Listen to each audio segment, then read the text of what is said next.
Assalamualaikum warahmatullahi wabarakatuh. Selamat datang kembali di Your Story, tempatnya nonton storytelling movie. Gimana kabar kalian? Semoga tetap sehat dan selalu dilimpahkan dengan rezeki. Di video ini, Your Story akan merangkum 10 karakter paling kuat di film Cross Zero 1 dan 2. Film yang memfokuskan topiknya pada karakter utama, yaitu Takuya Genji, seorang anak bos dari Yakuza. Cross Zero bercerita tentang ambisi Takuya Genji yang ingin menaklukkan SMA laki-laki suzuran, dan Cross Zero 2 bercerita tentang konflik antara SMA suzuran melawan SMA Hosen. Siapa sajakah 10 karakter terkuat di film ini? Namun sebelum lanjut, pastikan kalian subscribe channel ini ya, agar bisa berkembang ke depannya. Pukul juga loncengnya agar selalu mendapat notifikasi terbaru dari Your Story. Dan yos, inilah 10 karakter terkuat Cross Zero versi Your Story. Yuji Tokaji. Tokaji Yuji merupakan pentolan di Serizawa Army, dan juga dianggap sebagai otak di geng tersebut, karena dia sering bertindak sendiri tanpa sepengetahuan Serizawa. Dia juga tak segan menggunakan cara kotor demi kepentingan Serizawa Army. Tokaji menggunakan anak buahnya untuk menghajar Izaki karena dia kesal Izaki bergabung ke GPS. Tokaji juga yang menjuruk luka untuk mengadu domba antara GPS dan The Front of Armament, dan hal itulah yang menyulut perang antara GPS dan Serizawa Army. Saat masih menjadi freshman atau kelas 1, dia merupakan orang terkuat dan memiliki rival, yaitu Izaki. Mereka bertarung memperebutkan gelar freshman terkuat. Namun di sisi lain, ada Tamao Serizawa yang mampu mengalahkan Shima murid kelas 2 suzuran dengan satu pukulan. Dan karena kagum, Tokaji memutuskan untuk mengikuti Serizawa. Lalu ketika perang GPS melawan Serizawa Army, Tokaji berhasil dikalahkan oleh Izaki dengan teknik uppercut-nya. Izaki!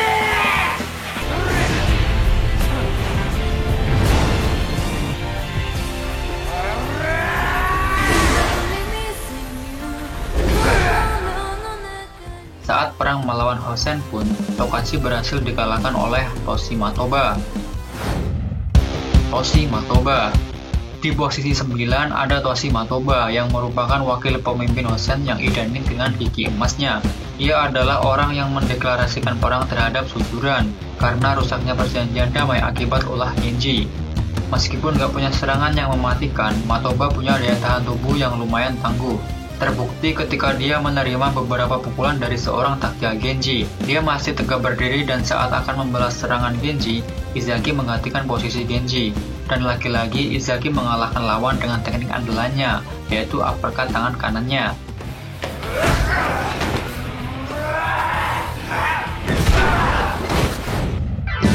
Takashi Makise.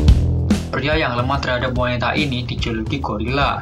Takashi Makise adalah salah satu pentolan GPS yang sebelumnya memimpin kelas C SMA suzuran, satu-satunya member yang direkrut Genji tanpa menggunakan kekerasan. Karena meskipun sering dikalahkan oleh Serizawa, Makise punya pendirian tak akan mengikuti orang yang mengalahkannya. Oleh karena itu, dia punya pengikut yang lumayan banyak, dan karena hal inilah Izaki juga menghormati Makise. Kemampuan bertarungnya mirip dengan Matoba, namun memiliki daya tahan yang lebih tangguh. Hal ini terbukti saat para pentolan GPS dikeroyok oleh skinhead Hosen yang dipimpin oleh Wasio Kota. Hanya Makise lah yang mampu bertahan, namun dia dikalahkan oleh Narumi yang merupakan pemimpin Hosen. Makise juga sempat bertarung 1 lawan 1 dengan Narumi saat perang GPS melawan Hosen, merupakan kekalahan kedua kalinya oleh Narumi. Shun Izaki. Pria berambut pirang ini dijuluki Golden Wolf dan merupakan mantan pemimpin kelas 3D. Sebelum bergabung ke GPS, dia dikenal dengan karakter yang cerdik dan licik. Makise merupakan sosok yang dihormati Izaki, namun malah bergabung ke GPS dengan cara triple death, dan hal ini dianggap gak sportif bagi Izaki. Karena hal inilah, Izaki menjebak Genji dengan alibi akan masuk ke GPS. Genji yang datang seorang diri dikeroyok oleh anak buah Izaki. Namun karena Genji punya tekad yang sama seperti Naruto,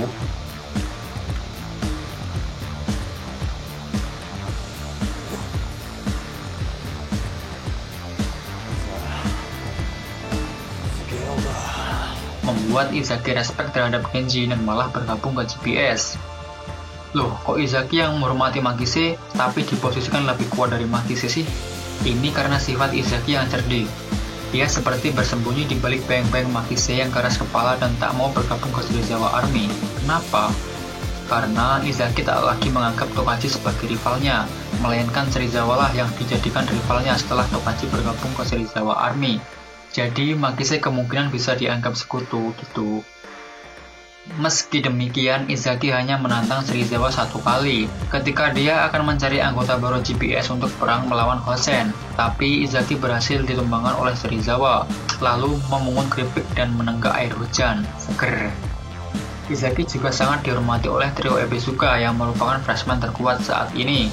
Meski kalah dari Serizawa, teknik uppercut-nya mampu menumbangkan Tokachi dan Matoba. Jadi fair aja dong kalau Izaki lebih kuat dari Makise.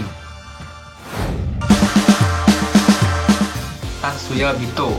Tatsuya Bito merupakan adik dari Makyo Bito, si pemimpin Hosen terkuat sepanjang masa. Namun karena di film Cross Zero 2 sangat sedikit adegan yang menampilkan Tatsuya, maka dia harus berada di peringkat ini, mengingat juga dia masih kelas 1. Namun jika melihat dari manga, saat Tatsuya naik kelas 2 sudah bisa menguasai Hosen. Dia juga telah mengalahkan penolong kelas 2 Suzuran, yaitu trio Ebisuka, dan mengalahkan Ryoshin yang merupakan pemimpin The Front of Armament generasi keempat, juga mengalahkan Hideto Bando yang saat itu telah di puncak Suzuran yang merupakan pemimpin Bando IPA. Sungguh terlalu. Balik lagi karena di film Cross Zero 2 masih kelas 1, jadi dia pantas di peringkat ini ya.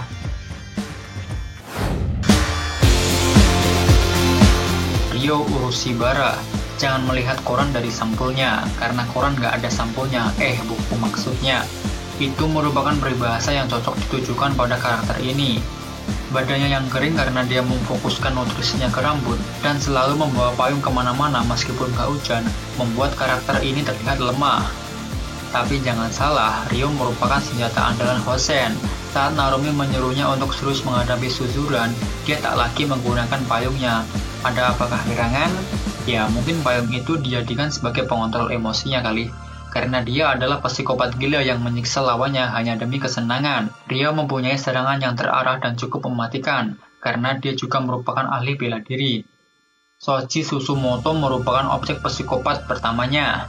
Lututnya mampu membuat Shoji dirawat di rumah sakit selama 3 bulan.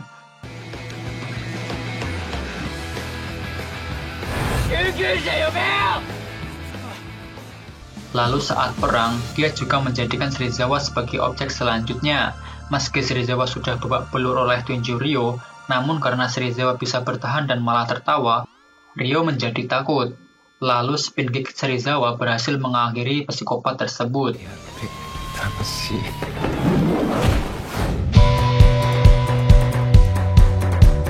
Narumi Taiga. Pemimpin Hosen ini sangat menghormati Makyo Bito dan sangat ingin membalaskan kematiannya dengan mengalahkan Suzuran. Saat kelas 1, dia menjadikan Serizawa sebagai rivalnya. Dia juga memiliki sifat yang sportif dalam bertarung. 2 kali menghentikan Wasio Kota yang menggunakan pisau ketika bertarung. Duel 1 lawan 1 dengan Makise dengan menyuruh anak buahnya pergi, yang dimenangkan Narumi. Lalu momen membagi minuman pada Genji yang sampai di puncak Hosen. Level bertarung Narumi berada di bawah Genji. Narumi yang berkali-kali mengguling menandakan pukulan Genji lebih kuat darinya. Sebenarnya Narumi juga kuat karena dia merupakan pemimpin Hosen, yang artinya dia udah ngalahin Kuma dan Matoba, para pantolan kelas 3 yang ingin menguasai Hosen. Kalau Ryo sendiri masih kelas 2 dan gak tertarik sih buat mimpin karena dia hanya psikopat yang gila bertarung. Walaupun Narumi mengerahkan semua kekuatannya untuk melawan Genji, dia tak mampu berdiri lagi dan akhirnya kalah. Jadi ambisinya untuk membalas dendam pun gagal.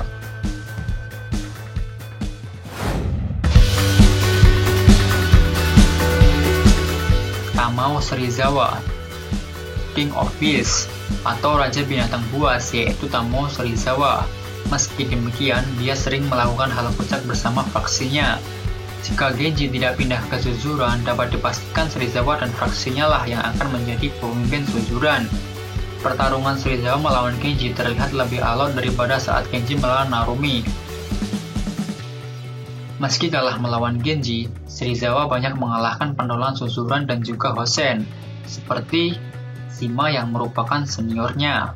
Washio Kota dengan modal nekatnya, Mikami Kyode yaitu Takeshi dan Manabu dengan kekompakannya.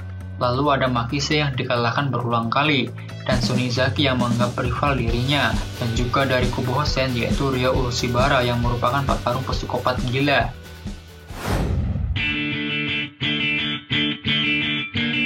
Takiya Genji, si anak Yakuza yang berambisi menguasai Suzuran demi membuktikan pada sang ayah bahwasanya dia akan mengganti ayahnya menjadi bos Yakuza bila mana dia sanggup menaklukkan Suzuran. Takiya Genji merupakan pemimpin fraksi GPS yang kemudian mengalahkan fraksi Serizawa Army. Namun Serizawa Army tak bergabung ke GPS. Lalu dia juga merusak perjanjian damai antara Suzuran dan Hosen yang mengakibatkan peperangan antara dua kubu tersebut dan dimenangkan oleh Suzuran karena pertarungan terakhirnya melawan Narumi Taiga berhasil dimenangkan. Setelah peperangan tersebut, Serizawa Army bergabung ke GPS. Namun Takiya Genji hanya bisa menyatukan kelas 3 Suzuran karena masih ada tugas yang belum diselesaikannya, yaitu untuk menguasai Suzuran secara penuh dia harus mengalahkan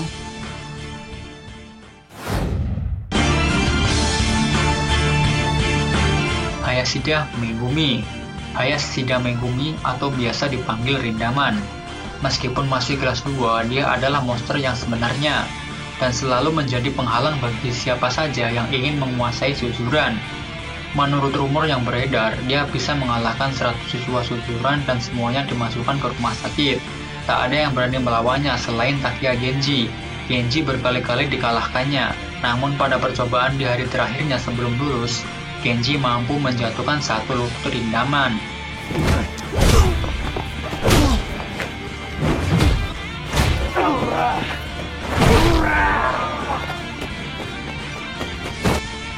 Tapi dapat dipastikan Genji akan kalah lagi, mengingat hanya Harumi Chiboya lah yang mampu membuat Rindaman tepar, dan itu pun double loss. Di sini Boya nggak dimasukin ya karena tidak masuk dalam film Cross Zero. Bitomakyo juga karena dia udah mukat duluan. Pasti banyak kan dari kalian yang nggak setuju dengan urutan ini, tapi Yostory di sini melihat dari data film Cross Zero 1 dan 2, juga manganya.